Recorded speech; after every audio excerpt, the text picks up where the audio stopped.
Here we go. Here we go. Oh my God.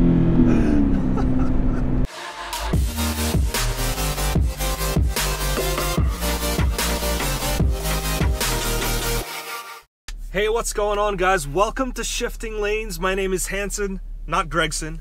It's my turn in the Volvo V70R, and for this video I want to do a couple of different things. First, the reason why I'm driving this car is because I'm helping Greg take this Volvo to BlueSky Performance, and he's getting there via the Shifting Lanes new car. It's the 2007 Aston Martin Vantage V8. We're taking this car to BlueSky Performance, and now those are the guys that we're going to be working with eventually with the manual transmission swap and also potentially the body work stuff that we're going to do. This is my first time driving the car since we replaced the 4C suspension, and also we got it lowered. So first quick impressions, this is a firm ride. Right now I'm in comfort setting. Since it's lowered, you know, your spring rates are going to be a little stiffer, so this feels more like it gives the more sports car feel. This has the fixed 4C damping suspension, so I could toggle between the comfort, sport, and advanced. So again, that's really nice, and that's a perfect segue to my second point of this video. Is I want to gauge the interest of you guys. If you are interested in seeing the 4C system, the 4C dampers being torn apart. That's something that I've been really interested in doing. I have some idea of how the damper works. I believe it's just a set of different orifices that kind of slide in and out to change the damping factor of the suspension.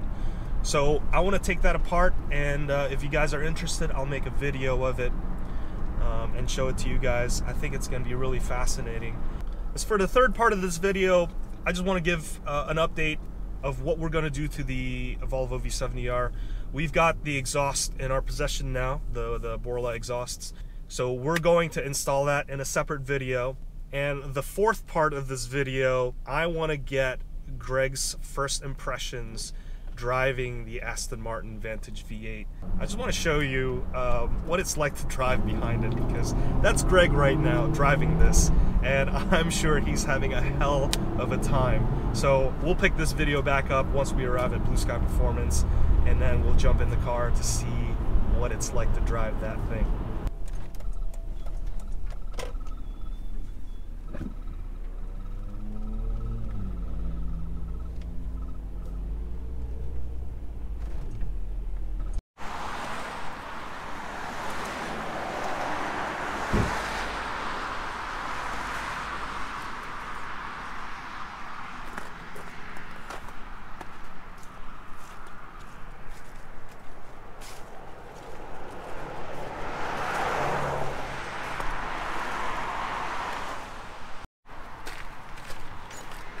What's up, man?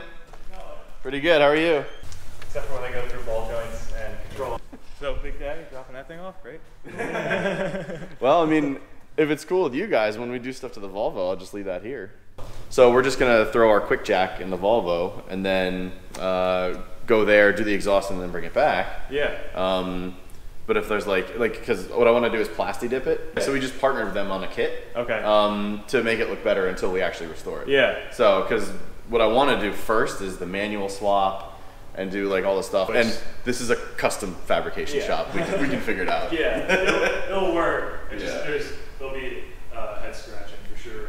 Oh, you get And awesome you guys, sounds. you drove this all the way up from Florida too? Yeah. The other day. Yeah, So we're back in the Aston Martin for the fourth part of the video. Got Greg here sitting in the driver's seat. This is actually his first day, aside from driving it into the garage. This is his first day driving this car. Unfortunately, it's really wet outside and it's super cold. And there's tons of traffic. We're kind of just sitting here waiting to pull out. And it's been about 2 minutes already, and it's supremely annoying. Yeah, I drove it around for about 20 minutes before we dropped off the Volvo, and there's a couple things that stand out right away. It is really, really loud, which is awesome, and it sounds great. So we're about to pull onto a highway, and we can kind of like give it the beans a bit. Yeah. But before that, The ride is shockingly good. It's way better than I thought it would be. Yeah. The steering is really heavy, but it's heavy only at low speeds, and then it kind of gets a little lighter as you go. It weights up really nicely in corners. It feels like a really solid drive. But let's quickly hear this as it goes onto the highway. Sure. It's glorious. Oh my god. and mind you, we're not going very fast at all. We're pulling onto a 65 mile an hour highway. I'm doing 60. Like, yeah. Oh my god. What a ridiculous sound. Holy crap. We had a lot of fun doing that, Chad and I, taking this from Orlando all the way to New Jersey. I bet you did. That was 1,100 miles worth of that. Yeah, that's not a bad time. Yeah. That's a very good time. Wow. So crazy. If you haven't seen the video already, that was episode 2 of the Aston Martin saga. We took it from Orlando, from Tavarish's house, all the way up to New Jersey. So we drove all the way through 95. Typically a very boring drive. It's just very straight, and there's really nothing too interesting to see. But I think my favorite part of that ride is driving through the Baltimore Harbor Tunnel. It was at night. There was not that many cars around, and it was so clear we could really just rip it. Yeah. And it sounded glorious just hearing that echoing around you. It's pretty life-changing. Yeah. And then again, this is a life-changing car. Yeah. Right. Yeah. What do you think? I mean, I totally agree. I think it's one of those cars that you kind of just drive and you're like, holy actual F. Yeah. This thing is crazy. But here's the thing though, so going back to kind of the driving impressions, the first impressions of this thing, it's not unapproachable. I think that, you get in, you feel kind of low, but you get used to it really quick. It's a real kind of snap thing that you can get used to quite easily. I'm already used to it, I feel. Yeah. The difficulty, the degree of difficulty for this car, I'd say is not that high. I'd say it's definitely a sports car. I don't think it's on the plane of a supercar really, because I mean we've driven supercars. I've driven a McLaren. I don't think it's definitely anywhere near a 570. But I believe that it is, a true sports car in the fact that it's twitchy. The steering's very twitchy. The ride is a bit harsher than you get in a typical Grand Tourer, comparing it to like an F-Type, which is I've driven that whole range. Yeah. So yeah, I mean it's definitely not unapproachable, but it is a sports car. You're reminded of that when you drive it. This is not a stock Aston Martin Vantage V8. Some things have been done to it. Yeah. Again, this has like a prototype BC Racing coilovers. Again, this is the first Aston Martin that BC Racing has kind of designed the suspensioner with. So it's prototype. Yeah. So if you have an Aston Martin Vantage and you bought a coilover from them, then this was the car that they tested it with. Tim, what are the spring rates for the front and rear for this car? So what we ended up settling on was a 10 kilogram front and a 6 kilogram rear rate with a linear piston in our damper. So we found that the OEM setup was a little bit harsher at low speeds, small undulations in the road, going over transitions between driveways and streets and stuff like that. The car felt really harsh, Yeah. So we went with a linear piston, and I'd say we're probably in between 10 and 15% stiffer than OEM springs on the spring rates. Right. So there's a lot of history with this car. Right, really. right. There's a lot of history with this car, and it's good. I mean, the suspension feels excellent. Right. In addition to that, we've got the Fab Speed exhaust, so it's a good sound, as you've heard earlier. Yeah. But we just took it on the highways. I mean, does it drone? Not really. Yeah. I mean, it drones, but it drones because it's a exhaust with far smaller cats than stock, and I mean, I feel like it's no louder than my Subaru. Yeah. Honestly. Yeah. I think the bigger noise on the highway is tire noise as opposed to exhaust noise, and I feel like they are equivalent. When we drove it back for that 1,100 miles, most of the noise, again, because they were all highway driving, it was all just from the tires. And again, the summer tires that we're on right now, which we're driving in the winter time, is fairly low on tread, so it's naturally just going to get louder as you know, as the tread depth gets further down. Yeah, and what Tavares told me personally was the back tires are on about 25-30% tread, so we have some tires to buy this spring for sure. Exactly. And likely some wheels too, so we'll figure that out when the time comes. But how does driving an Aston Martin make you feel? Pretty good. It feels really nice. It feels like, you know what, it's funny, and this is gonna sound and come off so pretentious, but it feels like everyone's looking at you, and then you look around and no one's looking at you. It's so funny. Like Doug DeMuro, when he had this car, this is Doug DeMuro's old car too. When he had this car, he did the funny video where it's like, who's looking at me? Because he'd done the ones in the Ferrari. Right. Oh, you know, people looking at you in the Ferrari or whatever. Right. No one looked at him in the Aston Martin. And I kind of feel like that's, you know, that's pretty on point. Yeah. You guys had a couple interesting encounters on the way back, but it didn't have anything to do with enthusiasts of the car. But we won't get into that now. Yeah. It was more of just, you know, weirdos. But I'll splice in the clip right here, because when the one time we stopped for food, we just had it parked, and this one guy just basically just pulled out of his car and just looked at it and was like, "What the hell is that? I've never seen that before." Really? Yeah, that's funny. It was kind of cool. You know, when we drove it, we could kind of feel the eyes staring at us. But yeah, when we look around, it's like oh yeah, I'm not looking at you. But you know, the one thing is that you know, if you've driven kind of like a sporty-ish car, say like the Lancer Evolution or the WRX STI or WRX, then you know about like positive and negative attention. Oh yeah. And because a lot of those cars get negative attention. Tons of negative attention. I drove the Lancer Evolution 2006 back then. It had a big spoiler, lots of negative attention. Everyone wanted to race you. Yeah. All the cops wanted to pull you over.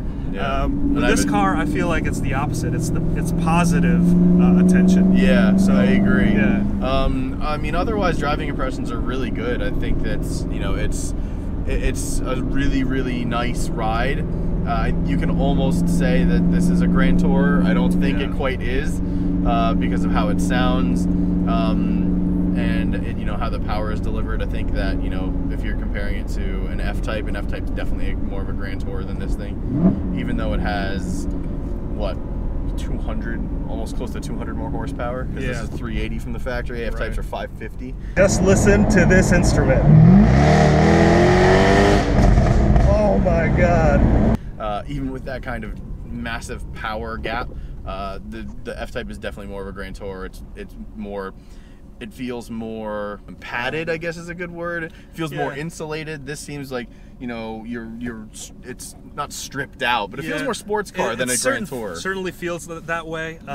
Yeah, the F-Type, again, it's more modern, has a lot more power, so they could afford to kind of like put in a lot more sound dampening stuff. The engine is cool because it's linear, and I'm not used to that, because I'm used to turbo or supercharged cars for the most part from what I drive, going to like events, you know, driving the WRX. Not trying to compare this to a WRX, this is totally freaking different, but having that turbocharged car where, you know, you build up the revs, and then once you hit 3,500, 4,000, you get that like kickback. This, it's just linear, it goes, you know, I'm in 4th gear on a 50-mile-an-hour highway doing 45 in traffic, and you immediately get power, and you immediately get what you need, which is kind of nice, and it's a very different feeling in a very good way. The cars that you were mentioning, the turbos, you know, the forced induction stuff, like a lot of mid-range stuff. In here, it's exciting all the way through, but it's especially exciting in the higher up, around 6,000 RPMs. Oh yeah. Then the magic really happens. So, you know, we have a Volvo V70R. Yes. We have a BMW M3. Yes, which sucks. And then, Not sorry, Jeff. Yeah, I mean, right now I'm, you know, repping Team Dadwagon. That's right. Wait. It's, wait. Yes, Team Dadwagon shirts. Go buy them. yeah, again, you know, the link for these shirts is linked down below. And again, if you buy these, if you like these, you know, it'll help us grow the channel, and again, give us an opportunity to work more on these cars. That's right. So we have other designs in there also, like the Shifting Lanes logo. Continuing on, now we have the 2007 Aston Martin Vantage V8. Definitely the cream of the crop of the Shifting Lanes fleet. Yeah. It's amazing. So what do you think the Volvo has to do to not only kill the M3, but also kill the Aston Martin? I think the same thing it was going to do to beat the M3, actually. Yeah. We got to manual swap it. We got to put some supporting mods, intercooler, turbo, intake. We have an exhaust. We're going to install that next week, so stay tuned for that. Actually, this video will probably come out after we install that exhaust. So you'll probably have seen that we have done it. It was a custom exhaust from 88 Fab, so huge shout out to Josh for giving us a great deal on that. And if you liked the sound and what you saw on that, then you should absolutely get in touch with him. It's 88 Fab, the number 8, and then the word 8, Fab, on Facebook. Just go there and message him, and he will definitely get back to you if you want a Volvo exhaust. It is absolutely worth it. So yeah, I think that what we're gonna do with that Volvo is gonna be probably the same thing to beat this, because there's not a ton of power in here. There's enough. There's definitely enough. Right. There's 380 from the factory. The X-Pipe exhaust probably put another 20 on it. So we're gonna dyno this thing and we'll show you. But yeah, I think we're gonna get the Volvo to around the same thing, and likely the suspension is gonna be in just as good a shape. So we'll see. I mean, maybe we'll put this on the track too when we get everything out there. Yeah, that'll be a sick comparison. And a ridiculous comparison, because who in the holy hell compares a Volvo, an M3, and an Aston Martin? Only Shifting Lanes.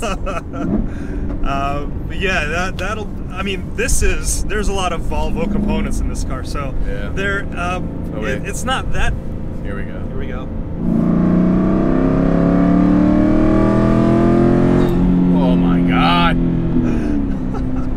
380 horsepower. That's a lot of power for this car. Yeah. It's enough power where, like, the typical Aston Martin buyer is like, "Yup, that's a complete car. Good. Yeah. That's good. I'm not gonna touch it." Yeah, I think that's actually a really good word for this car, is a complete car. Even though this is modified a little bit, I think that everything in this car, and we'll go over this in another video of the whole full walk around, but everything in this car feels really well made. The engine feels great. Gearbox feels really solid. Clutch feels good. I know that was replaced recently. The fit and finish in here is really good, and it's a little older, so a couple of things are kind of like, you know, here and there, but you know, those have been noted in past videos from previous owners, so that's not anything new. Yeah. But overall, for a $65,000 British exotic, you do a lot worse. 65,000 miles. Miles, yeah. Yeah, dollars. This was not $65,000. I would not pay Freddie probably more than double, or almost double, what he paid. That'd be ridiculous. Yeah, he added a lot of value. Yeah, but, not that much value. Holy crap.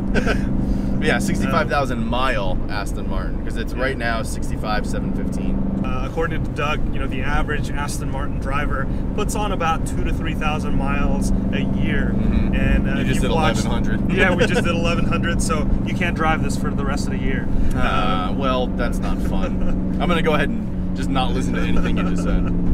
So, last minute thoughts about your first impressions driving the Aston Martin. It's amazing. It's really, really good. I didn't expect it to be this solid. It's in really, really good shape. Everything, you know, for what it is, this is an amazing purchase. I'm super stoked to have this in my garage, and I can't wait for Shifting Lanes to get more project cars, because you're getting one in April, and we're filming this in beginning of February, so 2 more months, and you're getting another. On that note, yeah, because you know, I've asked you in a bunch of our videos what I should be getting. Now the bar has been completely raised because destroyed.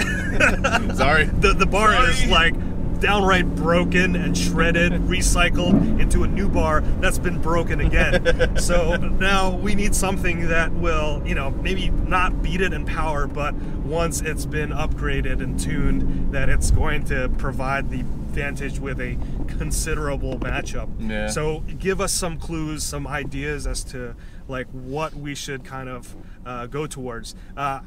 I have something in mind. I don't want to release that just yet. I want to keep you guys guessing because again, in April, once it's spring, I want to have it in my driveway, and we're gonna start. We have so many big plans for it, whatever that may be. Oh, yeah. Again, if you have a great suggestion, and not a Volvo, please. I mean, I know this. There's a lot of Volvo fans out there.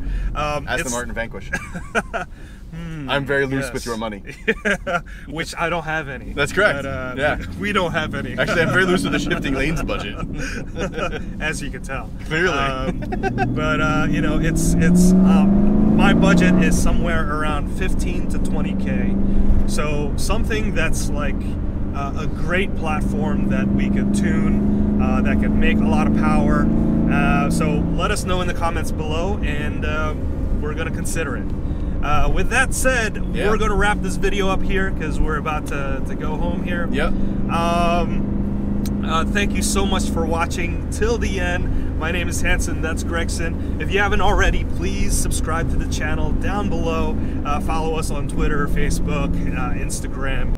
Also, don't forget to give a thumbs up. That actually helps us out a lot. And hit the notification bell. Yes. So you could follow this build, the Volvo build, the M3 build, and the TBD car build. That's right. So that's all coming up this year. It's an exciting year for us. Yeah. I can't wait to take you guys along for the ride. One real quick thing, thank you all for subscribing because we just hit 9,000 subscribers. That's huge. Yeah. We're on our way to 10. We should hit it in the next month or two, and from there it's just up and up and up. So yeah, you know, looking like a really great year for shifting lanes and for us, and hopefully for you guys, because we can bring you some really cool stuff, not for just the cars but also really fun things that we're going to be doing this year on trips. So stay tuned for that as well. Absolutely.